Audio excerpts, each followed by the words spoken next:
হয়তো দামি কিছু নয়, কিন্তু নিজের হাতে ফোটানো ফুলের ঘ্রাণে যে শান্তি তা অন্য কিছুতেই নেই। সায়েন্স সময় চ্যানেলে চলুন প্রকৃতির গল্প শুনি মন দিয়ে। একটা ফুল ফোটার জন্য দরকার হয় ভালোবাসা, ধৈর্য আর যত্ন। মানুষটাও তাই। এই ছোট্ট গাছটা আমাকে শেখালো শান্তি বাইরে নয়, শান্তি মাটির গন্ধে, নিজের যত্নে আর একটা ফুলের হাসিতে লুকিয়ে থাকে। জীবনে হাজারটা ব্যস্ততা, হাজারটা দুঃখ, কিন্তু একটা ফুল ফোটা মন ভালো করে দিতে পারে যদি মনটা থাকে খোলা। যারা বলে সুখ কেনা যায় না, তাদের বলবো একটা ফুল ফোটানো শিখে দেখো, সুখ নিজেই চলে আসবে।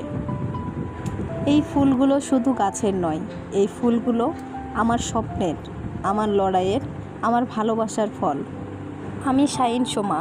পরবর্তী আরেকটা ভিডিও নিয়ে চলে আসবো আপনাদের মাঝে।